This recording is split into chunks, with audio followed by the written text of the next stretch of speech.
식물이란 거 한번 잠깐 보시면 뭐 이런 식으로 이파리가 있겠죠? 이 식물을 확대를 좀 때려보면은 이 식물이라는 친구도 좀 더 식물처럼 그려야 되니까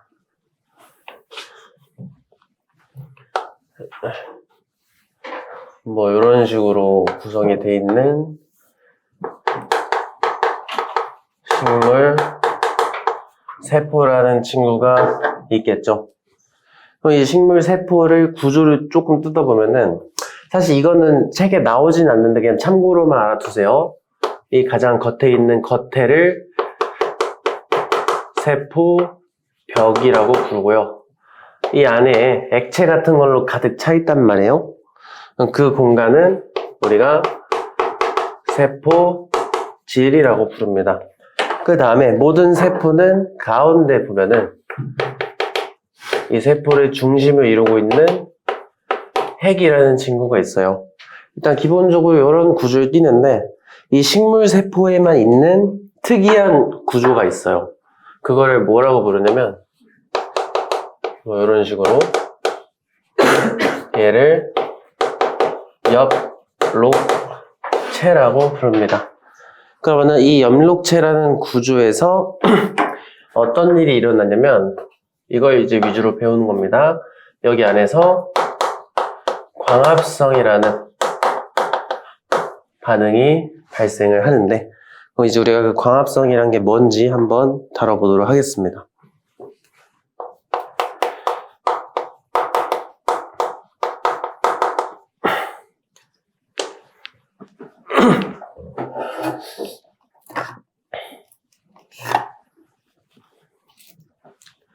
자, 광합성을 보시면 식물이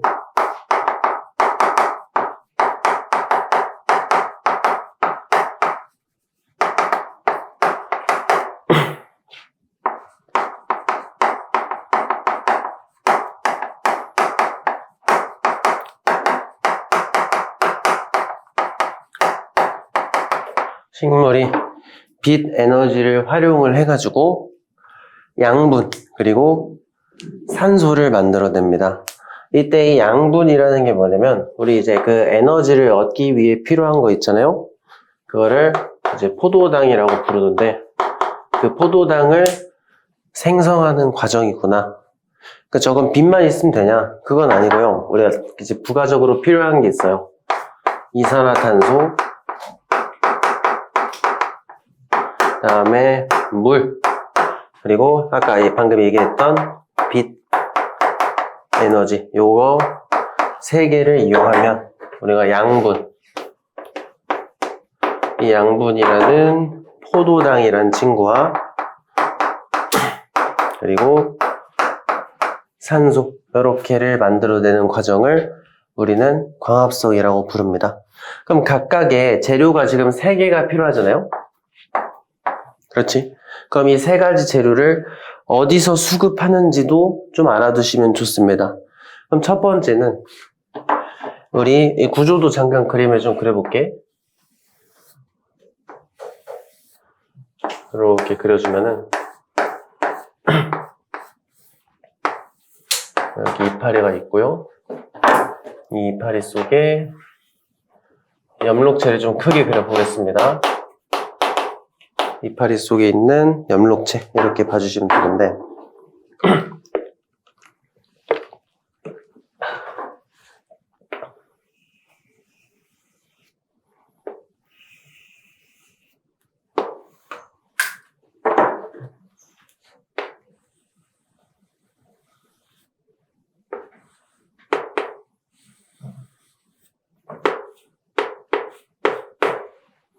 자, 구조를 좀 보시면 우리가 이제 생물의 잎에 엽록체라는 게 있습니다. 근데 이 엽록체라는 기관이 모든 세포에 있는 건 아니에요. 그래서 엽록체를 갖고 있는 세포도 있고 아닌 세포도 있는데 그 엽록체 있는 세포들은 어디에 많이 있냐면 그 엽록체가 초록색이에요. 그래서 식물에서 초록색인 부분이 있고 아닌 애들도 있잖아. 그러니까 식물의 초록색인 부분에는 엽록체가 있구나. 우리가 나무를 기준으로 보면 나무 줄기는 갈색이잖아요. 그럼 거기에는 엽록체가 거의 없는 거고 근데 완전 초록색인 부위가 딱 있잖아. 딱 어떤 식물이든. 어디에 많죠? 보통 잎에 많습니다. 그래서 보통 식물의 잎부분에 우리가 엽록체가 많구나. 그래서 우리가 뭐 이런 내용이 나오는 거고요. 엽록체가 이렇게 있고 뭐 이제 여러 가지 구조가 있는데 하나씩 좀 따져봅시다. 이산화탄소는 어디서 수급을 하냐면 잎의 뒷면에 기공이라는 친구가 있어요. 잎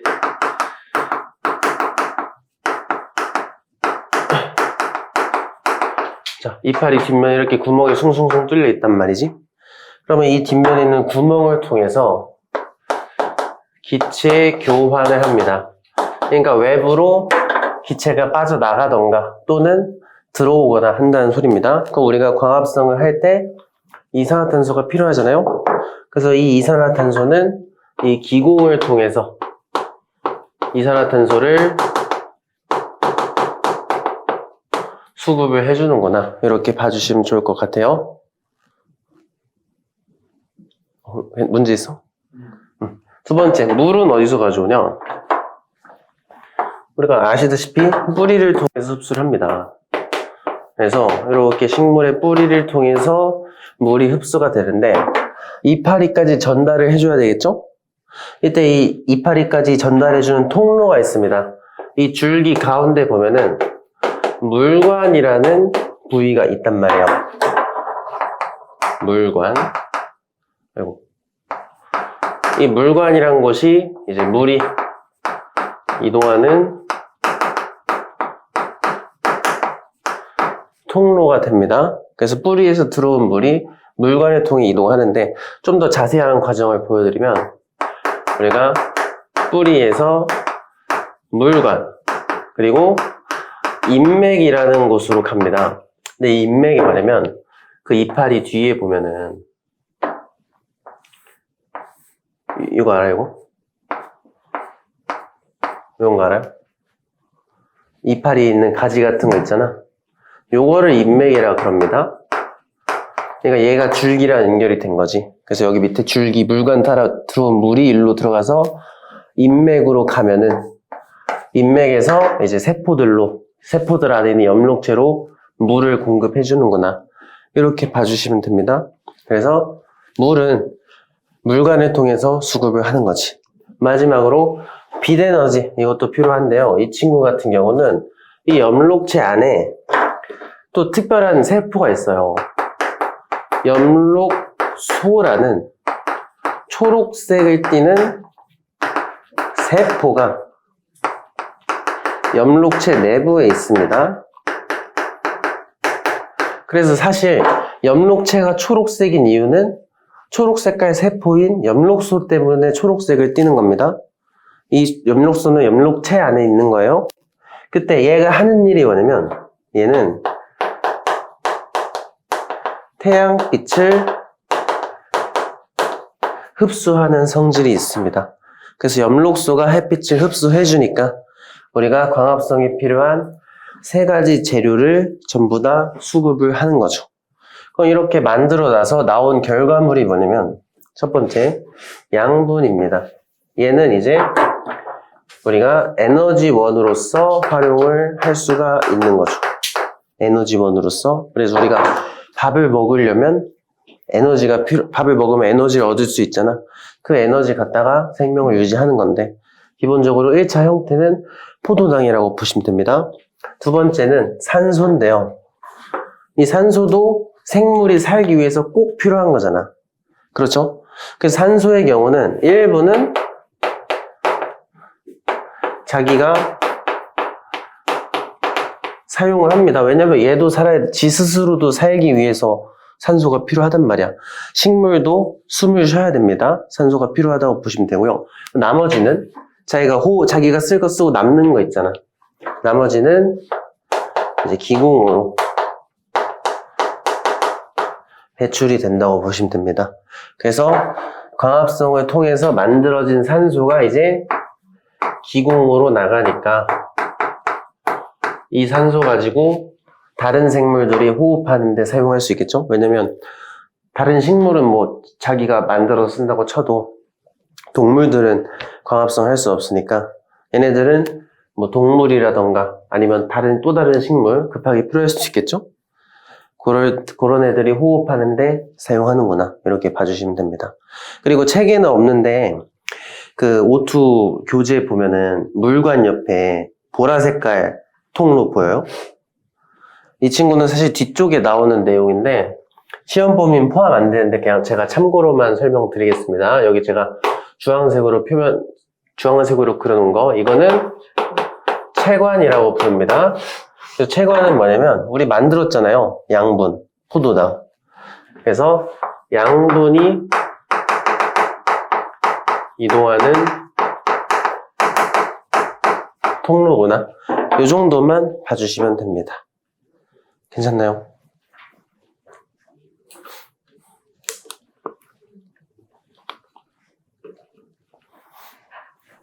뭐 넘어가 되겠죠? 그래서 이렇게 양분 만들어졌어. 포도당 만들어졌어. 근데 이제 포도당의 특징 잠깐만 적어보시면 포도당은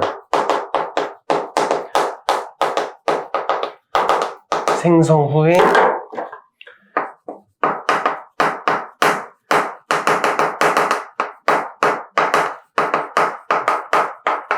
녹말로 변화 후 저장하는 특징이 있거든요.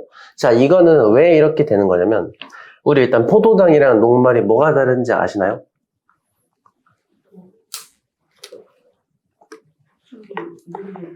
응? 그쵸, 물에 녹고 안 녹고 차이인데 정확한 분류 기준이 뭐냐면 얘네들은요 기본적으로 공통적으로 탄수화물이에요. 그렇지? 탄수화물인데 이 탄수화물이 사실 엄밀히 말하면 세 종류가 있습니다. 이 탄수화물의 종류를 세 개로 나누는데 뭘로 나누는 거냐? 덩어리 등치로 나누는 거야. 그래서 우리가 가장 기본적인 한 덩어리짜리 탄수화물을 단당류라고 불러요. 그 다음에 두 덩어리짜리도 있거든? 그 두 덩어리짜리는 이당류라고 부릅니다. 두 개니까 이당류 이렇게 가시면 돼. 이 덩어리 두 개 이상인 엄청 등치 큰 애들 있잖아. 요런 애들은 다당류라고 불러요. 그 한자에 마늘 다라는 한자가 있잖아. 그렇죠? 여러 개 이런 뜻입니다. 이렇게 덩치에 따라서 세 종류로 나누는데 우리가 광합성을 통해 만든 포도당은요 단당류에 속합니다.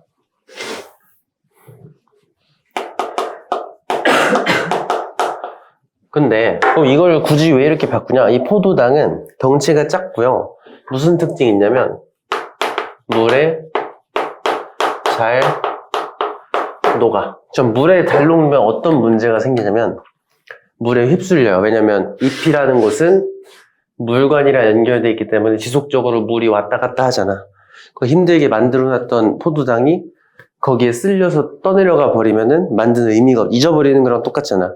그러니까 물에 잘 녹는 이런 성질이 있기 때문에 이거를 탈바꿈 시켜주기 위해서 다당류에 속하는 녹말로 이렇게 덩치를 크게 만들어 놓는 겁니다. 이렇게 덩치가 크게 만들어주면 무슨 장점이 있냐면 물에 안 녹아요. 그래서 물에 안 녹기 때문에 이렇게 바꿔놔야 물이 왔다 갔다 해도 쓸려 나가지 않고 그대로 남아있는 거지. 그래서 만들자마자 녹말로 바꿔놓고 저장을 시켜줘야 된다는 소리입니다. 참고로 이건 나올 일은 없는데 이 나머지 친구들도 몇 개만 좀 적어볼게요. 우리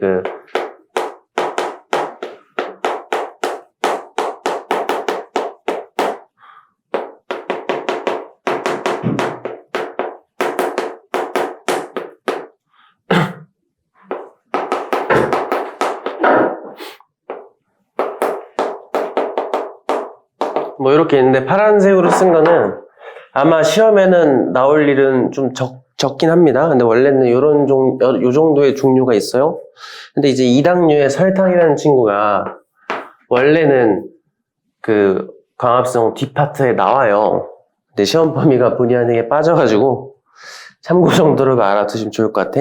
근데 우리가 꼭 기억해줘야 되는 거는 일단 포도당, 가장 등치 작은 놈, 그리고 등치가 제일 큰 녹말. 얘가 왜 바뀌는지까지 좀 기억을 해두시면 좋겠습니다. 뭐 이 정도 좀 기억을 일단은 해두시면 좋겠습니다. 그 다음에 그러면 우리가 광합성은 언제 일어날 확률이 높을까요?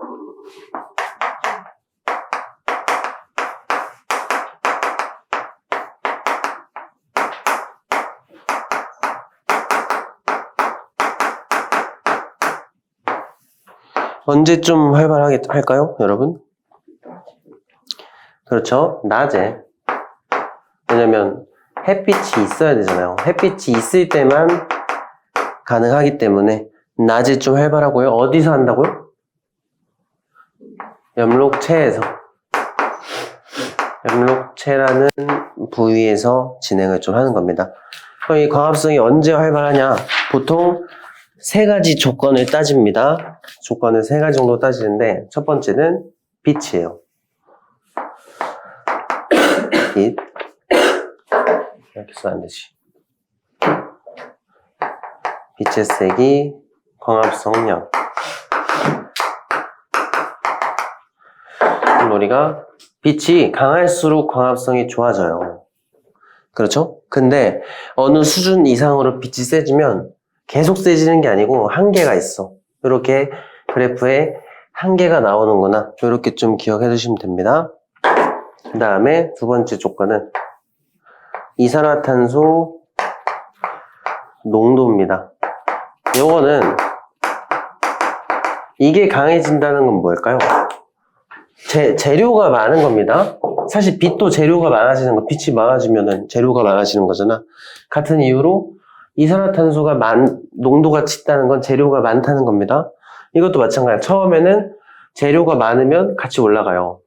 그러다가 너무 많으면 계속 올라가지 않고 어느 순간부터는 더 이상 올라가지 않는 그런 구조를 띠는구나. 이렇게 기억을 좀 해두시면 됩니다. 그 다음 마지막 조건은 온도 조건인데 이건 여기다 할게. 자리가 모자라네. 여기다 할게. 온도. 이거 같은 경우는 올라가다가 갑자기 급격하게 떨어져요. 이 기점이 언제냐면 약 40도씨 정도에서 광합성 효율이 급격하게 떨어지기 시작합니다. 일단 온도가 높으면 광합성이 잘 돼. 당연히 겨울보다는 따뜻한 날에 잘 될 거 아니야.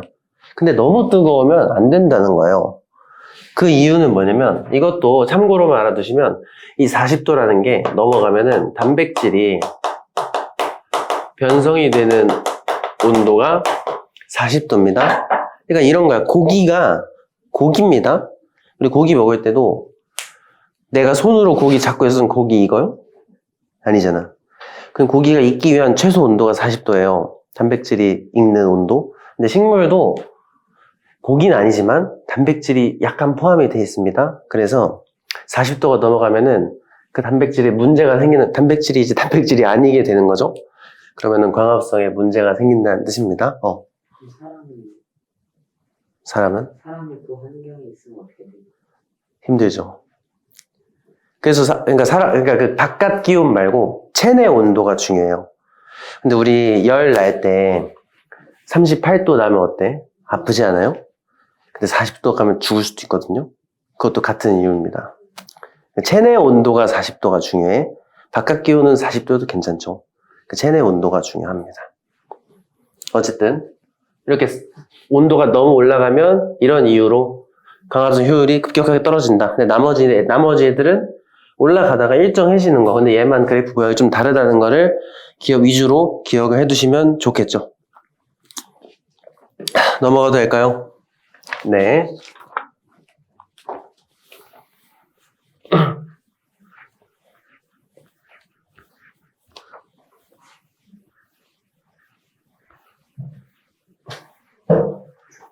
자, 그래서 이 파트는요, 우리가 아무래도 생물이다 보니까 좀 반복적인 실험을 좀 반복해서 이런 데이터들을 얻는 거란 말이에요. 이것도 마찬가지야. 아니, 빛이 센데 광합성 효율이 일정해지는 거 어떻게 알았을까? 실험을 통해 알아낸 겁니다. 그 어떤 식으로 실험해서 이런 데이터들을 얻는 건지를 하나씩 다뤄보는 겁니다. 그래서 보통 첫 번째로 많이 나오는 실험이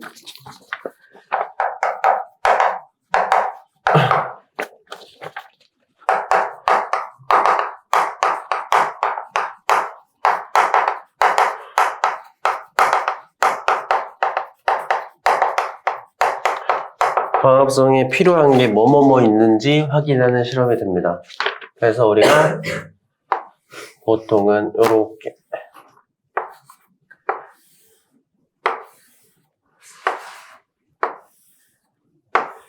뭐 이런 식으로 세 가지 종류의 실린더를 준비를 하고요. 여기 안에 BTB 용액이란 걸 집어넣습니다.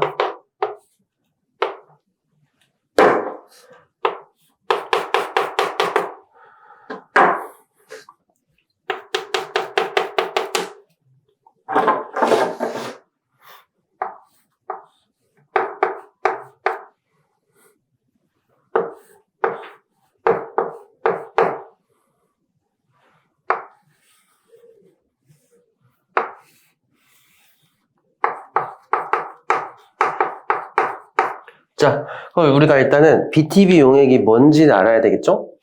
BTB 용액이란 건 원래 그 광합성 확인하는 용액은 아니고요. 얘가 뭐 하는 거냐면 물질이 산성인지 염기성인지 따지는 용액입니다. 그래서 이 친구는 산성일 때, 중성일 때, 그리고 염기성일 때 각각 색깔이 달라요. 산성을 띠면은 노란색, 중성을 띠면은 초록색, 그리고 염기성을 띠면은 파란색입니다. 근데 이게 광합성이랑 뭔 상관이냐? 우리 물에다가 이산화탄소를 집어넣으면은 산성이 됩니다. 탄산 생각하시면 좋아요. 이산화탄소가 이온이 되면 탄산이잖아. 탄산이온이 많으면 산성이 되는 거거든요. 그래서 이 실험은 이산화탄소가 많으면 많을수록 산성에 가까워지는구나. 이렇게 좀 기억하시면 돼요. 그럼 거꾸로 이산화탄소가 적으면 파란색이 되는 겁니다. 근데 이게 또 궁금할 수 있어. 이산화탄소가 많으면 산성인 거 알겠는데 그럼 적다고 파란색인 건 또 말이 안 되거든요. 사실 BTB 용액의 원래 색깔이 파란색입니다. 이거 원래 그냥 염기성 띠는 용액인데 그거를 이제 이산화탄소 양이랑 비교를 해가지고 색깔 변화 일으키는 거예요. 그러니까 그냥 이산화탄소가 많으면 노란색, 적으면 파란색이구나 이렇게 외워놓고 푸시면 됩니다. 알겠지? 실험을 쭉 보시면 어떤 실험을 한 거냐면 BTB 용액에 이산화탄소를 가득 집어넣어 놓은 상태에서 세 가지 경우를 따져보는 겁니다. 그래서 그 원래 색깔은 다 노란색이겠죠? 이산화탄소를 집어넣었으니까. 그 다음에 얘 세 개에다가 각각 다른 실험을 하는 거야. 첫 번째는 가는요 그냥 아무것도 안 해. 방치를 하는 겁니다. 나에는 식물을 안에 집어넣어 놓고 햇볕 아래에 둔 겁니다. 다는 식물을 놨는데 은박지로 쌌어. 자, 그럼 일단 우리가 각각의 상황을 한 번 더 정리해보면 가는 냅뒀으니까 뭐 아무 일도 없겠죠 뭐. 그렇지? 내비둔 거니까. 나는요 식물을 놨고 햇빛 아래에 놨기 때문에 그리고 노란색 이산화탄소가 많으니까 주변에 이산화탄소도 많어. 그렇지? 그럼 광합성 조건을 다 갖춘 겁니다. 애초에 물에다가 BTB 용액 섞어 놓은 거고요. 이산화탄소 충분하고요. 햇빛도 있어. 그래서 나는 광합성을 할 수가 있다. 다는요 은박지로 쌓으면 얘는 햇빛을 차단한다는 거지. 그럼 이제 실험 결과를 쭉 보시면 가는요 그냥 그대로겠지 뭐. 그리고 나는 노란색이었던 BTB 용액이 파란색으로 바뀝니다. 그리고 다도 색깔이 그대로 그냥 노란색이었어. 그럼 이 색깔 변화를 보고 우리가 실험 결과를 좀 유출을 해보면은 첫 번째, 가하고 나하고 실험 결과를 비교했을 때 얻을 수 있는 정보가 있어요. 일단 가랑 나는 다른 점이 뭐야? 가는 아무것도 안 한 거고 나는 식물을 넣는 거잖아. 그럼 식물이 광합성을 했겠구나. 맞죠? 근데 그 결과로 노란색이 파란색이 됐다는 거는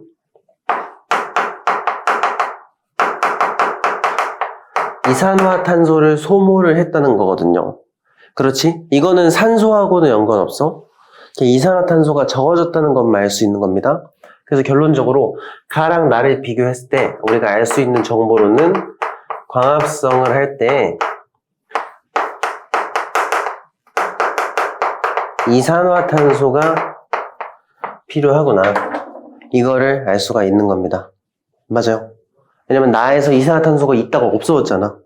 썼다는 거거든. 그러니까 이산화탄소 필요한 거구나. 이 정보를 알 수 있는 거고요. 나하고 다를 비교를 했을 때는 얘하고 얘를 비교했을 때는 얘는 색깔이 안 바뀌었잖아요. 그럼 광합성을 못했다는 거거든. 맞지? 이걸 이용해서 알 수 있는 정보로는 광합성을 할 때 빛이 필요하구나. 이렇게 체크할 수 있는 거죠. 왜냐면 다에는 내가 은박지로 감싸놨으니까 햇빛이 들어올 수가 없잖아요. 그거를 비교해 주시면 됩니다. 그래서 우리가 이 실험을 통해서 뭐를 알 수 있고 뭐는 알 수 없는지 이런 걸 비교하는 거야. 이 실험으로는 결과물이 산소인 거 알 수 있나요? 알 수 없어요. 어떻게 알아? 응? 근데 산소가 발생할 수 있다는 거 이 실험으로 확인을 어떻게 하죠? 산소라는 거 확인은 못해요. 이걸로는 그냥 이산화탄소가 필요하고 빛이 필요하구나만 알 수 있는 거예요. 그치? 그러니까 그런 문제가 나오는 거야. 산소가 나온다. 맞아. 맞는 말인데 문제에서 물어본 이 실험으로 알 수 있는 건 아니라는 거예요. 그런 거를 구분을 잘해야 됩니다. 알겠지? 옳은 거랑 알 수 있는 거 다른 겁니다. 알겠지?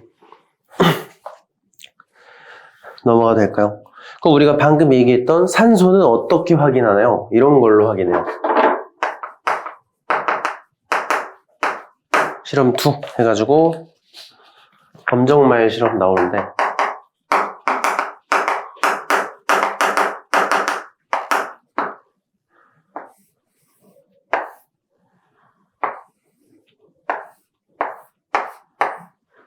여기에 검정말이라는 식물 하나 설치를 합니다.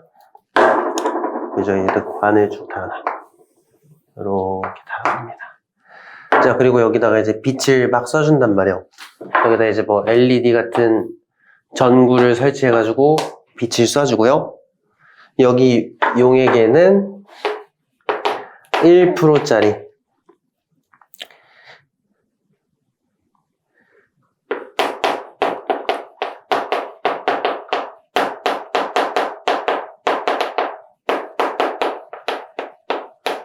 이렇게 좀 실험을 해놓습니다. 그러니까 일단은 수용액이니까 물이 들어가 있다는 거고요. 이 탄산수소 나트륨, 이거 왜 이거냐면 이게 이산화탄소를 공급해주기 때문이에요. 그래서 탄산수소 나트륨 수용액을 쓰는 이유는 이산화탄소랑 물을 공급해주기 위해서입니다.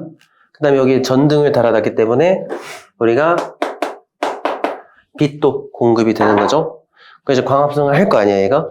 그러면은 이제 이 관을 여기서 관을 통해서 여기서 이제 미지의 기체가 하나 나옵니다. 그렇지? 그럼 이 기체가 뭔지를 확인하자는 거예요. 근데 우리가 기체 확인하는 가장 기본적인 방법, 불을 갖다 대보면 됩니다. 여기다가 촛불을 가까이 갖다 대니까 불이 더 활활 잘 탄다. 이런 결과가 나오면 우리가 이렇게 불이 더 잘 붙는 걸 도와주는 거를 조연성이라 부르는데, 이런 성질 갖는 기체는 산소밖에 없거든요. 그렇죠? 그래서 이 실험을 하면은 결과물에 산소가 있네, 이렇게 알아낼 수가 있는 거지. 괜찮나요? 이거는 결과물 중에 산소가 들어있는지를 확인하는 실험이 됩니다. 이렇게 알아주시면 돼요. 여기까지 질문 있나요? 괜찮아? 그 오른쪽 문제 한번 풀어보고요. 이 뒤에 우리가 아직 확인 안 해본 거 있잖아. 물 확인했고, 이산화탄소 어떻게 필요한지 확인했고, 빛 필요한지 확인했고요. 그리고 산소 나오는지도 확인했죠? 그럼 포도당이 나오는지 확인해봐야겠지? 그 실험은 뒤에 나옵니다. 이번에 4번 잠깐만 보면 여러분, 우리 제가 아까 그 광합성으로 뭔가를 만들면 그 이제 필요한 거 이산화탄소, 물, 빛 이렇게 세 개를 이용하면 포도당이랑 산소가 만들어진다고 했잖아요. 그럼 이 산소는 내가 산소가 이제 기공으로 나간다 그랬잖아. 근데 다 나가는 게 아니고 자기가 쓸 건 쓴다 그랬잖아요. 그 쓰는 거를 호흡이라고 불러요. 이거는 사실 이것도 시험 범위가 빠져가지고 뺄까 하다가 그냥 간단하게만 설명하겠습니다. 숨 쉬는 건데 우리가 호흡이 뜻이 두 개예요. 처음에 숨 쉬는 거, 두 번째는 세포가 양분을 분해해서 에너지를 얻는 과정을 호흡이라고 부르거든요. 그럼 이거는 광합성의 반대야. 우리가 만들어 놓은 양분 있잖아. 이 포도당이랑 산소를 이용하면 거꾸로 물, 이산화탄소, 그리고 에너지가 나옵니다. 이 과정을 호흡이라고 그럽니다. 정확히 광합성이랑 정반대입니다. 그러니까 사실 광합성이란 건 양분을 만들어서, 그러니까 에너지를 양분으로 바꿔서 저장을 해놓는 거고요. 호흡은 거꾸로야. 쓰는 거야. 어떻게? 그 포도당이 에너지 저장해 놓은 거잖아. 그걸 부셔서 다시 에너지로 만드는 겁니다. 그래서 어떻게 쓰는 거냐면, 여기 세포가 있어요. 그럼 세포에 포도당이 들어왔어. 포도당이라는 양분이 들어왔습니다. 그럼 이 양분을 산소를 이용하면 부실 수가 있어요. 이 과정을 거친다는 거지. 그럼 거치면은 이 양분에서 에너지가 막 저장해놨던 태양 에너지가 세포로 싹 퍼지는 겁니다. 그걸로 사는 거야. 알겠지? 이걸 호흡이라고 부릅니다. 알겠죠? 그러니까 이제 광합성 후 나온 산물, 산소는 자기도 살아야 되니까, 자신도 이 작업을 해야 되니까 자기가 쓸 거는 쓰고 남은 산소를 기공으로 내보내서 다른 생물들이 살 수 있게끔 도와준다. 이렇게 봐주시면 됩니다. 넘어가도 될까요? 좀 더 넘어가시면 우리가 실험이 엄청 많다 그랬잖아. 증산작용 하기 전에 136쪽에 뭐 기타 실험에는 뭐가 있는지 좀 보고 넘어가도록 할게요. 136쪽입니다. 이거 하고 실험 몇 개만 정리해보고 그 다음에 증산작용 넘어가도록 할게. 이거는 이제 제가 아까 얘기했던, 우리가 다 확인해봤었죠? 이산화탄소 필요한 거 확인, 빛 필요한 거 확인해봤고, 산소가 나오는 것도 확인했죠? 근데 포도당이 진짜 있는지는 확인 안 해봤잖아. 그걸 확인하는 실험이 됩니다. 그래서 우리가 이 검정말 이파리 이런 식물들을 첫 번째로 햇빛 아래에 방치를 좀 합니다. 뭐 몇 시간 동안 햇빛 아래에 놔요. 그럼 햇빛 아래에 놨기 때문에 광합성을 했을까요? 안 했을까요? 했겠죠? 그래서 광합성을 진행을 할 겁니다. 그럼 이렇게 광합성을 다 맞춰놓은 식물들을 가지고 실험을 시작하는 거야. 첫 번째로 뭘 하냐면 여기서 이제 에탄올이 들어있는 시험관에다가 물로 중탕을 해줍니다. 자, 이 작업을 하는 이유는 뭐냐면, 물 중탕하는 거는 우리 아까 이 포도당이 들어있는지 안 들어있는지 이제 우리가 현미경으로 관찰을 할 거예요. 근데 식물은 초록색이잖아. 왜? 엽록소 때문에 초록색깔 색소인 엽록소 때문에 초록색이라고 했죠? 그럼 현미경 볼 때 방해가 돼요. 그래서 이 물중탕을 해주면 엽록소가 제거가 돼요. 엽록소가 제거를 하면은 초록색이 아니게 된단 말이야. 그러니까 초록색을 제거해준다고 보시면 됩니다. 그러면은 관찰할 때 좀 더 용이하겠죠, 아무래도. 그것 때문에 물중탕을 해주는 겁니다. 그 다음에 이렇게 나온 물중탕에서 색깔이 없어진 여기에다가 특별한 약을 뿌릴 거예요. 아이오딘,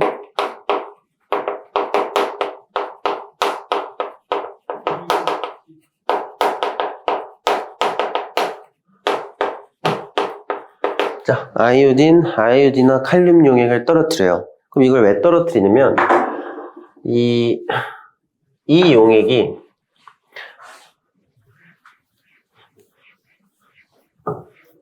역할은 녹말하고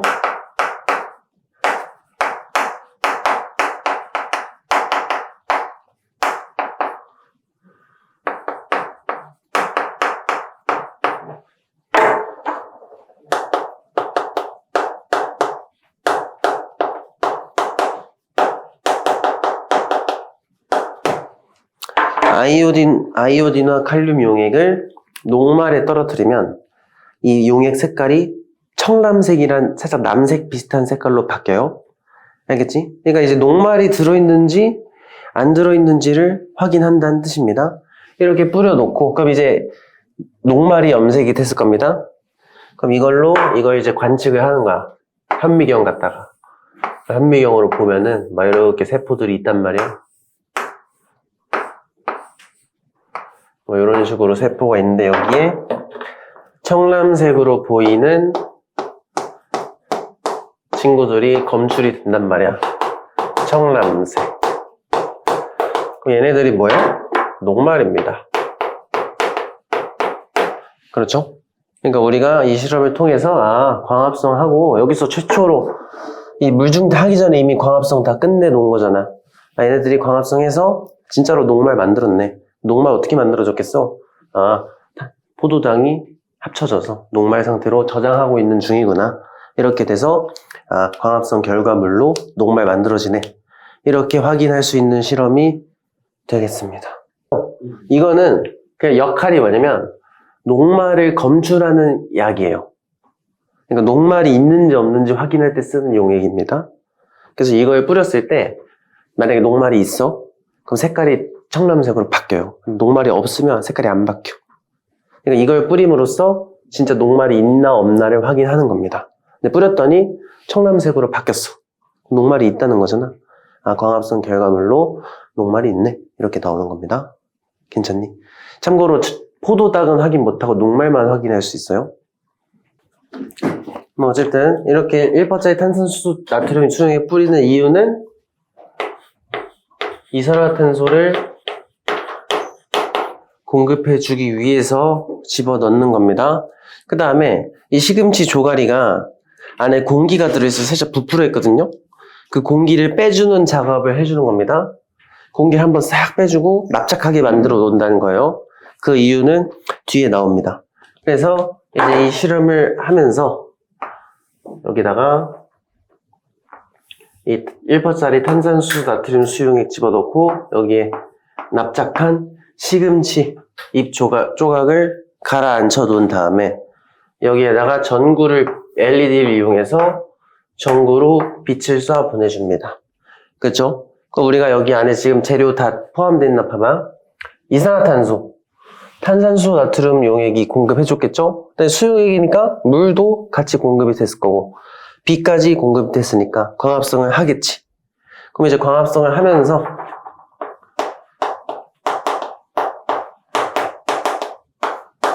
우리가 산소가 생성이 되잖아. 여기 안에서 이 시금치 안에서 산소가 나오면서 얘가 다시 부풀어요. 이렇게 풍선처럼. 그럼 산소 때문에 풍선처럼 됐으니까 이렇게 물 위로 떠오른단 말이야. 그렇죠? 이렇게 얘네들이 떠오르는 거 보고 산소 기체가 형성돼서 떠오르는 거구나. 이렇게 확인하는 실험이 됩니다. 근데 여기서 우리가 이 실험에서 또 뭐를 확인하려고 하는 거냐면 이런 걸 확인하는 거야. 빛의 세기를 조절을 할 수가 있잖아요. 그렇죠? 전구를 세게 틀면 아니면 또 전구 여러 개 설치해 놓으면은 빛이 세지는 거잖아. 그럼 이렇게 빛이 세기가 세질수록 변하는 게 뭐냐면 시금치 조각이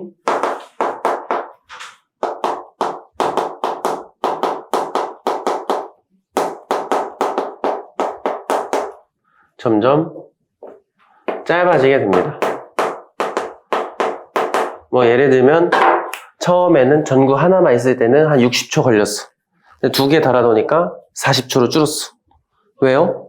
광합성을 더 많이 할 거 아니야. 빛이 세지니까 광합성량이 많아지면서 산소가 더 빨리 많이 생기겠죠? 그러니까 모두 떠오르는 시간이 좀 짧아지는구나. 이렇게 봐주시면 되겠지? 근데 우리가 이런 건 있겠죠? 뭐 전구를 한 개 설치했을 때 60초, 뭐 두 개면 50초, 뭐 세 개면 40초. 이렇게 가다가 그럼 무한대로 계속 올리면 계속 줄어들겠네요? 맞아? 아니죠. 우리 아까 배웠었잖아. 빛으로 광합성량을 조절을 할 때는 처음에 늘어나다가 어느 순간부터 안 늘어나기 시작하잖아. 그러니까 어느 순간부터 숫자가 전구의 개수에 상관없이 변하지 않는 모습까지 보여줄 수 있겠죠. 그렇게 확인을 하는 겁니다. 괜찮나요? 뭐 이 정도 봐주시면 됩니다. 넘어가도 될까? 빛의 세기에 따라서 광합성량 확인하는 실험이 됩니다. 괜찮니? 그다음 밑에 뭐 이렇게도 실험이 있는데 이거는 이제 부풀어서 풍선처럼 떠오르는 걸로 하는 거고, 이렇게 물속에 넣어놓고 실험하면은 산소가 튀어나오면은 막 기포가 올라온단 말이야. 맞지? 그럼 방식은 똑같습니다. 이 밑에 있는 거는 그 기포의 양을 가지고 광합성 양을 비교하는 실험이 되는 거예요. 넘어갈게. 그러면 이거는 이제 다시 앞으로 좀 돌아가겠습니다. 134쪽 하다 만 거 마무리 하도록 하겠습니다.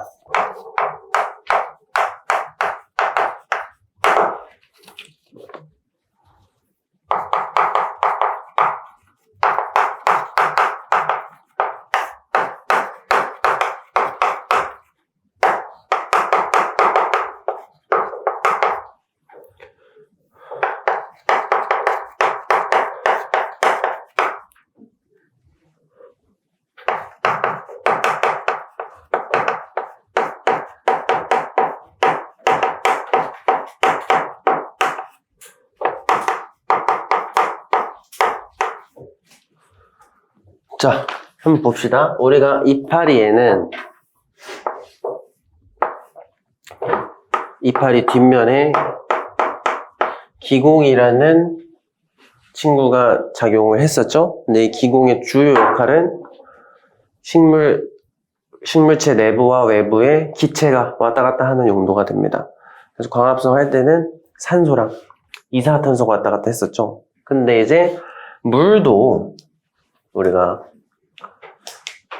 배출을 해줘야 될 때가 있단 말이야. 사람이랑 똑같아요. 물 많이 먹으면 화장실에 가고 싶잖아. 그런 것처럼 식물도 물이 광합성할 때 필요하니까 흡수를 했는데 많이 흡수하면은 제거를 해줘야 될 거 아니야. 그 역할을 증산작용이 해주는 겁니다. 어떻게 하는 거냐면 우리가 식물에 들어왔던 물이 이제 물관통에 올라온 물이 있겠죠? 광합성 하고도 남았어. 맞지? 그 남은 물은 이 식물 내부에서 수증기로 변합니다. 이때 물은 액체고요. 수증기는 기체니까 이제 기체가 된 물, 수증기는 기공으로 나갈 수가 있죠. 그러니까 이제 식물체 내부에서 물이 수증기로 변해서 기공을 통해 빠져나가는 현상을 우리가 증산작용이라고 부르는 겁니다. 그럼 이 증산작용을 하는 이유가 있겠죠? 이유, 역할. 보통 세 가지 정도 다루는데 일단 한번 봅시다. 첫 번째, 물 상승의 원동력이 됩니다. 자, 이거는 무슨 말이냐면 우리 그런 거예요. 우리가 세상 모든 사실 대부분의 물질들이 다 이 원리를 이용하거든요. 공기가 됐던 물이 됐던 뭐든 항상 힘이 센 쪽에서 약한 쪽으로 흘러요. 그걸 압력이라고 부릅니다. 그러면은 그 압력은요 언제 센가요? 압력은 양이 많을수록 세다고 생각하시면 됩니다.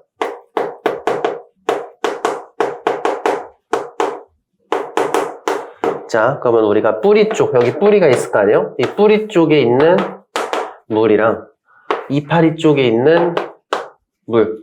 그럼 이제 물이 원래 양이 비슷비슷했다 봅시다. 비율로 따지는 거예요. 근데 뭐 여기 이파리에서 증산작용을 했어. 자, 증산작용하면 물이 수증기로 밖에서 나가는 거잖아요. 그 이파리 쪽에 있는 물은 양이 많아져요, 적어져요? 증산작용하면 이파리 안에 있는 물은 양이 많아지는 거야, 적어지는 거야? 적어지는 거잖아. 여기서 물의 양, 이파리 쪽 물의 양이 적어집니다. 그러면 압력은 세질까요? 약해질까요? 물의 양이 이파리의 물의 양이 줄어들면 압력이 세져 약해져? 약해지겠지. 그러면은 원래 압력이 똑같았다고 가정했을 때 여기 압력이 혼자 줄어들었어. 그러면 어디가 더 압력이 세요 이제? 뿌리가 더 압력이 세겠죠? 마침 뭐 좀 이해하기 쉽게 숫자로 좀 대입해보면 원래 뿌리 압력 100, 이파리 압력 100이었으면 똑같은 거잖아. 근데 증산작용하면서 이파리 쪽 물이 줄어들면서 압력이 80으로 줄어들면 뿌리 쪽 압력이 세잖아. 그쵸? 그럼 이런 물은 압력이 센 쪽에서 약한 쪽으로 이동하는 겁니다. 그러니까 증산작용을 함으로써 새로운 물이 이파리까지 올라올 수 있는 원동력이 된다. 이렇게 봐주시면 됩니다. 압력이 센 쪽에서 약한 쪽으로 흐르기 때문에. 괜찮니? 이거 이해돼요? 증산이었던 거죠? 네, 증산. 증산하니까 물의 양이 떨어지면서 압력이 약해지는 거죠? 됐지? 두 번째 역할. 뭐 간단합니다. 수분량 조절하는 거야. 이제 항상 적당한 비율의 물의 양이 좋습니다. 사람도 너무 많으면 안 좋잖아. 그러니까 몸에 물이 너무 많어. 그럼 증산작용을 많이 하면 되겠죠? 예를 들면 체내 물량이 많어. 물이 너무 많다. 그러면은 증산작용을 많이 해주면 되는 거고. 물량이 적어. 몸에 물이 부족해. 그러면 증산작용을 줄이면 되겠죠? 이렇게 밖으로 빠져나가는 물의 양을 조절하면서 물량을 조절한다는 뜻입니다. 스스로 이런 역할을 해주는 거지. 세 번째는 체온 조절을 할 수 있어요. 체온 조절은 어떻게 하나요? 우리 그거 아시나? 모든 물체는 각각의 상태에 따라서 에너지를 가지고 있습니다.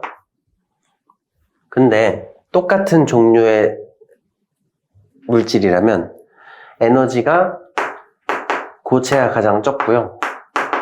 액체, 기체로 갈수록 에너지 양이 많이 필요해요. 왜? 기체로 갈수록 입자가 활발하거든. 그치? 그러면은 액체가 기체로 변하려면 그냥 막 변하는 게 아니고요. 이 기체가 되기 위한 에너지 조건을 충족을 시켜줘야 변할 수가 있는 겁니다. 그럼 액체가 기체가 되려면 에너지를 흡수해야겠어요? 방출해야 되겠어요? 현재 내가 갖고 있는 양은 이만큼이야. 뭐 숫자로 70. 근데 기체가 되려면 90을 채워야 변할 수 있는 거예요. 그 흡수해야 돼? 뱉어야 돼? 흡수를 해야 되는 겁니다. 거꾸로 기체가 액체가 될 때는 난 현재 90 갖고 있어. 근데 액체가 되면 70밖에 필요가 없어요. 남는 거 20은 어떻게? 뱉는 거예요. 그래서 이렇게 가는 겁니다.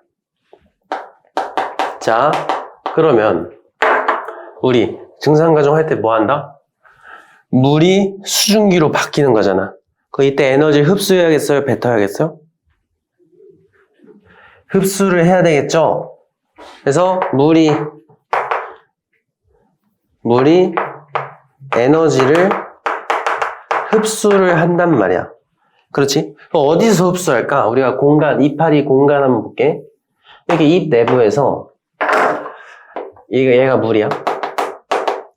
물이 에너지를 흡수를 합니다. 이렇게. 맞죠? 그러면은 이파리 입장에서 생각해봐. 에너지는 물이 가져가는 거야, 얘들아. 그럼 나머지 이파리 나머지 공간 입장에서는 에너지를 뺏긴 거예요, 받은 거예요? 물 빼고 나머지 공간 입장에서 봐봐. 뺏긴 거지. 그치? 그렇죠? 그러면 이 나머지 입장에서는 에너지를 뺏겼기 때문에 온도가 떨어지는 거야. 주변에서는 온도가 떨어지는 겁니다. 그러니까 시원해진다는 뜻이죠. 이걸로 체온 조절하는 거야. 너무 뜨거워, 너무 더워. 너무 더우면 증산작용 해버리면은 에너지를 뺏기니까 시원해진단 말이야. 이런 방식으로 체온 조절하는구나. 이렇게 봐주시면 됩니다. 그래서 더운 여름에 증산작용이 더 활발한 이유도 더우니까 시원해지고 싶어서 하는 겁니다. 인쇄 이해돼? 이거 그림만 다시 한번 설명해. 요거요? 네. 좀 더 크게 그려볼까? 그러니까 내가 이 박스를 이파리라 생각해봐요. 그리고 여기 물이 있다 쳐봅시다. 이 물이 수증기가 되고 싶어. 그럼 에너지 어떻게 해야 된다고? 흡수 방출. 물은 액체고 기체는 수증기입니다. 흡수를 해야 되죠? 어디서 가져오겠어? 주변에서 갖고 오는 겁니다. 에너지를. 그럼 주변 입장에서 봐봐. 여기. 에너지 얻었어요? 뺏겼어요? 뺏겼어요. 뺏겼지? 그러면 온도가 떨어진다는 겁니다. 주변 온도를 낮추는 효과가 있는 거야. 그래서 체온 조절을 하는 거지. 이렇게 받아주시면 됩니다. 됐죠? 이런 증산작용도 활용하는 또 실험이 있어요.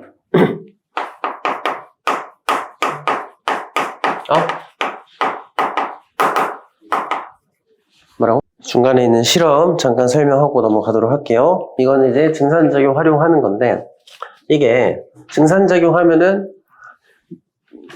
여기서 물이 빠져나가기 때문에 물을 새로 끌어올릴 거 아니에요? 그럼 증산작용을 활발할수록 물의 양이 많이 줄어들겠죠? 그래서 남아있는 물의 양을 비교해서 우리가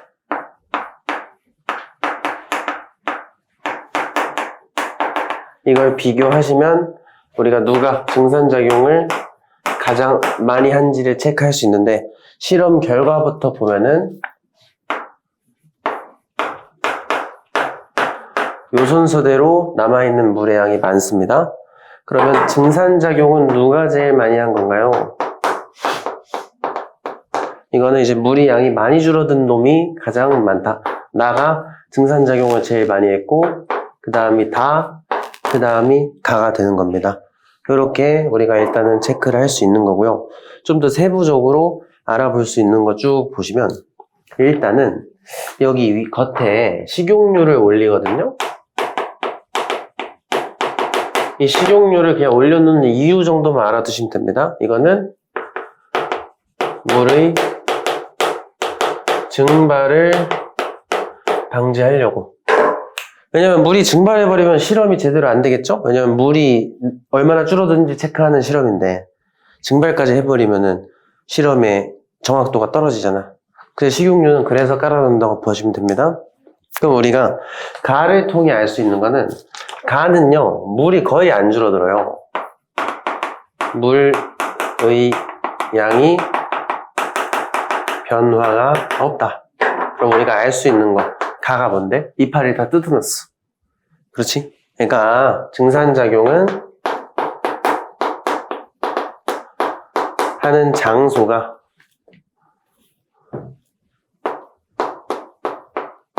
식물의 잎에서 좀 진행을 하는구나. 이렇게 가하고 나를 또 비교하시면은 그거를 알아낼 수가 있겠죠? 괜찮니? 두 번째는 나는요, 증산작용이 활발합니다, 제. 그래서 물의 양이 가장 많이 줄어들었구나. 이렇게 봐주시면 되겠죠? 그럼 다는 보시면 물의 양이 줄어들긴 줄어들었는데 어느 정도 줄어들다가 멈췄어요. 그 이유는 뭐냐면 여기 지금 비닐봉다리를 씌워놨잖아.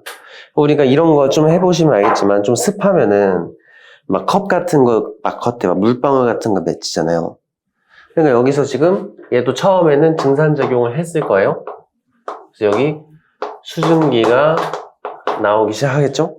이렇게 수증기가 차면은 이 비닐 겉면에 물방울이 맺히기 시작합니다. 맞죠? 이렇게 물방울이 맺히면 습도가 높아져요. 습해지는 거지? 화장실 들어간 것처럼? 그렇죠? 그러면은 습도가 높아지니까 물의 양이 적어졌잖아요. 그러니까 증산작용이 좀 약화가 돼. 나랑 다를 비교했을 때 다는 나보다는 증산작용을 못했잖아요. 그 우리가 여기서 알 수 있는 결론은 증산작용은 습도가 낮을수록 활발하네. 이렇게 결론을 낼 수가 있는 겁니다. 괜찮나요? 이 정도 봐주시면 됩니다. 그래서 세 가지 좀 비교해 주셔가지고 체크를 좀 해주시면 됩니다. 그럼 우리가 증산작용은 언제 활발한가요?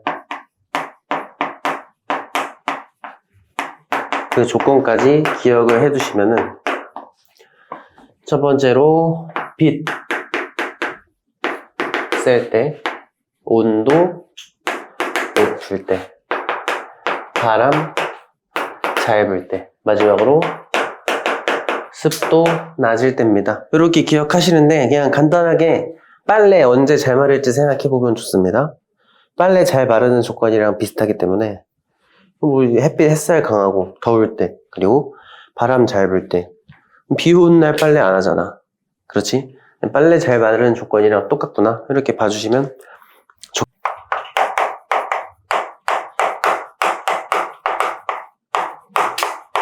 증산작용하는 장소인데요. 어디였냐면 식물의 잎 안에 있는 기공이라는 장소에서 발생을 하는 거지. 우리가 식물의 이 구조 조금만 더 자세히 그려보면은 여기 옆에 식물 옆면 이렇게 있습니다. 옆면. 이게 식물의 이파리 윗면이고요. 여기가 뒷면입니다. 그러니까 우리가 그 동물이든 생물이든 그 껍데기 있잖아, 껍데기. 그 껍데기 부분을 표피라고 불러요. 그래서 앞쪽 표피, 뒤쪽 표피 이렇게 있겠지. 그 다음에 여기 내부를 보면은 이 식물 세포들이 이렇게 좀 배열이 되어 있는데 앞면하고 뒷면하고 좀 다르게 생겼습니다. 이파리를 보면은.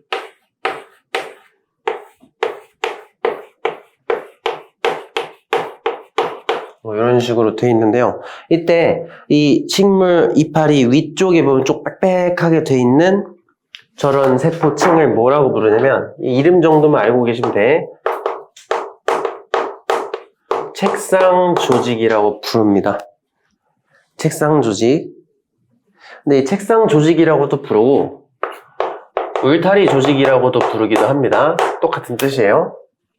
이름만 다른 겁니다. 괜찮죠? 그 다음에 이 뒷면 쪽에 있는 살짝 동그라면서 이 책상 조직처럼 빽빽하진 않죠?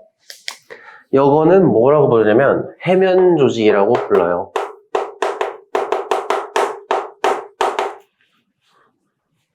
되지?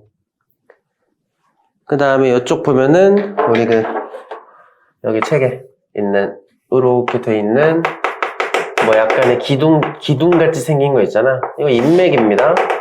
제가 아까 인맥이 뭐라 그랬죠? 그 이파리 뒤쪽에 보면은 퍼져 있는 요거를 인맥이라고 부르잖아. 그 구조를 그냥 입체적으로 그려놓은 것 뿐입니다. 저기를 통해서 물이 들어온다고 보시면 되겠죠? 맞지? 그럼 넘어갈게요. 근데 이제 우리가 기공은 어디 있냐면 잎의 뒷면에 있습니다. 여기에 기공들이 존재를 한다. 이렇게 봐주시면 돼. 근데 이게 기공이 뒷면에 있어요. 앞면에는 없고. 왜일까? 이게 앞면에 있잖아?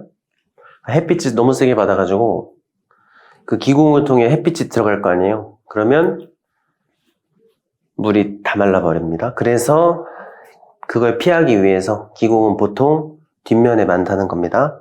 근데 어쩔 수 없이 앞에 있는 친구들도 있어요. 예를 들면 연꽃 같은 거는 물에 사는 애잖아. 근데 물 뒤쪽에 물이 뒷면에 그러면은 연꽃은 뭐 이렇게 올라가 있으면은 뭐 이렇게 있다 쳐봅시다. 연꽃이 어떻게 생겼지? 이거 맞죠? 이렇게 생기지 않았나? 모르겠습니다. 뭐 어쨌든 뒷면은 물이랑 다 있는 곳이잖아. 이런 애들은 어쩔 수 없이 앞면에 있기도 한데 대부분의 친구들은 기공은 다 잎의 뒷면 쪽에 있다는 겁니다. 어쨌든 이렇게 생겼고요. 그럼 이제 이 뒷면의 모습을 자세히 좀 봐주시면은 잎의 뒷면 보면은 이런 식으로 모양이 크게 두 종류로 나타내는 세포들이 존재를 합니다. 일단은 가장 첫 번째, 이 겉에 감싸고 있는 친구들 있잖아? 이것들이 이제 표피 세포입니다. 그 껍데기를 이루고 있는 세포들이라고 봐주시면 되겠죠? 얘네들의 특징은 뭐냐면 여기 안에는 엽록체가 없어요. 그래서 표피 세포에서는 엽록체가 없습니다. 엽록체가 없다 그냥 껍데기 역할만 하는 거야. 그래서 그렇지? 그럼 껍데기 역할을 하는데 엽록체가 없다. 뭐를 못한다? 광합성을 못하는 겁니다. 광합성을 못하고요. 그 다음에 아까 엽록체 안에 있는 엽록소 때문에 초록색이라 그랬잖아요. 그래서 얘네들은 색깔도 없어요. 무색이야, 무색. 투명한 색깔입니다. 뭐 그 정도 봐주시면 돼요. 뭐 별다른 특징은 없습니다.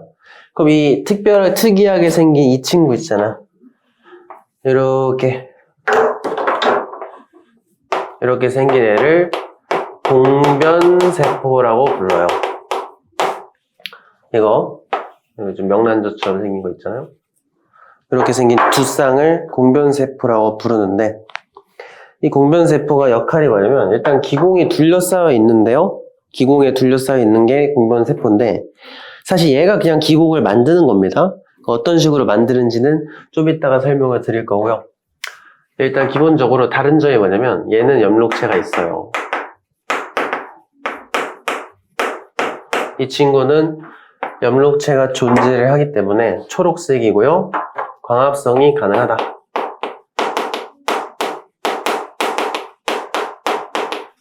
뭐 그 정도 특징 기억을 해두시면 됩니다. 그 다음에 이 보면은 안쪽 벽이 있고 두께가 있잖아요. 이렇게 이쪽이랑 여기 이제 바깥쪽이라 해보겠습니다. 제가 빨갛게 칠한 게 안쪽이고요. 바깥쪽입니다. 그러면은 안쪽 세표벽이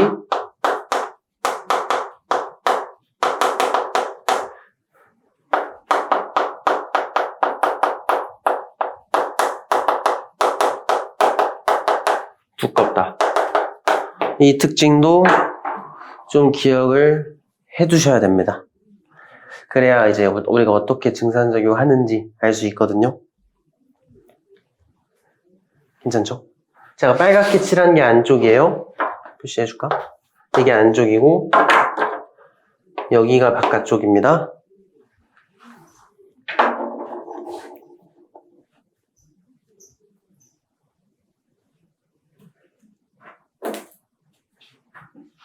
됐나요? 이제 두 종류의 세포가 있고요. 참고로 이 공변세포는 이것도 그냥 살짝 부가적인 내용인데 이 표피세포 일부가 변형이 돼서 생성이 돼요. 그러니까 표피세포들만 있다가 표피세포가 어떠한 과정을 거치면서 변형이 되면 그게 공변세포가 됩니다. 그러면 우리가 증산작용을 어떻게 조절하나요? 광합성이 가능하다는 게 포인트예요. 한번 봐보자. 우리가 평상시에는 이렇게 닫혀 있어요. 얘네들이 이렇게 붙으면은 기공이 닫혀있는 형태가 됩니다. 그렇지? 그럼 이렇게 기공이 닫혀있다가 햇빛을 받아, 낮에 햇빛을 받으면 여기서 광합성을 해요. 자, 광합성을 하잖아? 그럼 생기는 부산물들 있죠? 뭐가 있더라? 포도당, 그리고 산소 이렇게 있잖아. 포도당은 뭐 녹말로 바뀌긴 하겠지만, 그러면은 여기서 광합성 결과 포도당이 생성이 되잖아요. 이러면은 이후에 삼투라는 현상이 발생을 해요. 자, 삼투 현상은 뭐냐면 농도를 맞춘다고 보시면 됩니다. 여러분, 우리가 포도당이 생성되면 될수록 농도는 어떻게 되지? 높아지는 걸까요? 낮아지는 걸까요?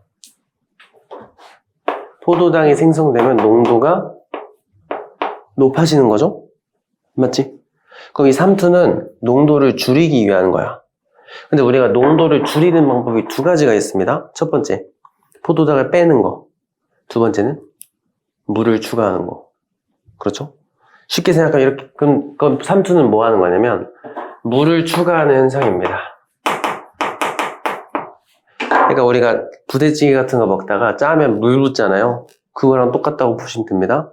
그럼 물을 어디서 가져올까요? 주변에서. 그래서 주변에 있는 표피세포로부터 물을 흡수를 하는 거야. 이 공변세포 주변에는 표피세포들이 있었잖아요. 이렇게. 그렇지. 그러니까 이제 광합성을 거치면서 삼투 현상이 일어나면서 주변에서 물을 막 갖고 오는 겁니다. 그럼 물이 막 들어오니까 부피가 어떻게 되겠어요? 증가를 하겠죠. 근데 커질 때 우리 그런 것도 봐봐. 뭔가 늘어날 때 얇은 쪽이 잘 늘어나, 두꺼운 쪽이 잘 늘어나? 얇은 데가 잘 늘어나잖아. 그러니까 이 바깥쪽이 늘어날 때 훨씬 더 많이 늘어난다는 뜻입니다. 그러다 보니까 부피가 증가할 때 이런 모양, 이 바깥쪽 이만큼 늘어날 때 아까 두꺼운 데는 조금밖에 못 늘어나니 이렇게 늘어나는 거야. 그래서 결론적으로 양쪽에 쌍으로 있던 공변세포가 이런 식으로 부피가 커집니다. 얇은 데가 요만큼 늘어나면 두꺼운 쪽은 요만큼밖에 못 늘어나는 거예요. 그러니까 이런 형태가 구성이 되는 겁니다. 이때 이 공변세포 사이에 있는 이 구멍을 우리는 기공이 열렸다 라고 얘기를 하는 거지.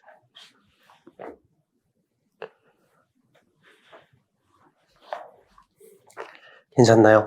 그래서 이렇게 발생한 기공의 특징, 잎의 뒷면, 표피에 구성되어 있는 구멍이 되겠죠? 뒷면에 많다 그랬죠? 뒷면. 그 다음에 기공은 공변세포가 만드는 거니까 공변세포 2개당 기공 1개입니다. 맞지? 그 다음에 이 기공을 통해 뭐가 이동해? 산소, 이산화탄소, 수증기 같은 기체들이 왔다 갔다 하는구나. 이렇게 봐주시면 되는 거겠죠. 여기까지 질문 있을까요, 혹시? 문주희 질문 있니? 괜찮아? 됐습니다. 그래서 우리가 증산작용 조절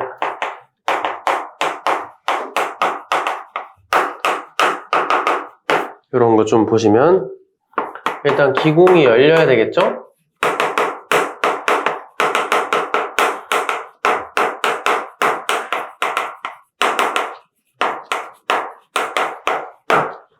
근데 기공이 언제 열리겠어? 낮에 열립니다. 왜 낮에 열릴까? 열려면 광합성을 해야 돼. 그렇죠? 그러니까 낮에 광합성을 해. 그러면 기공이 열려. 그럼 증산작용이 활발해지는 거죠. 이렇게. 그래서 증산작용이란 건 일단 열려야 되니까 낮에 활발하다는 뜻입니다. 괜찮나요? 그 다음에 또 이제 순환 과정이에요. 순환. 그럼 이렇게 기공이 많이 열려서 증산작용이 활발해요. 그럼 증산작용을 활발히 하면 어때? 뿌리에서 새로운 물을 막 갖고 오잖아. 그리고 기공이 열려있으니까 이산화탄소도 막 들어올 거 아니야. 그렇지? 그러면 다시 또 광합성이 활발해지는 거죠. 그러니까 이게 계속 순환하는 거야. 서로가 서로를 돕는 과정이구나. 광합성을 하면 기공이 열리고요. 그러면 증산작용을 합니다. 그럼 증산작용하면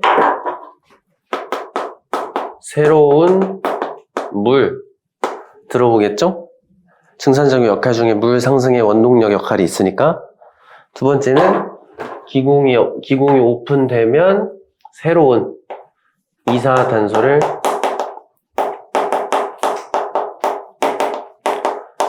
또 흡수를 하겠지. 그럼 이게 또 얘네 둘 때문에 결과적으로 또 광합성하고요. 그러면 광합성 또 기공 또 열리고 이렇게 계속 반복하면서 서로가 서로를 도와주고 있구나. 그렇게 보시면 됩니다. 그러니까 낮에 활발한 거죠, 낮에.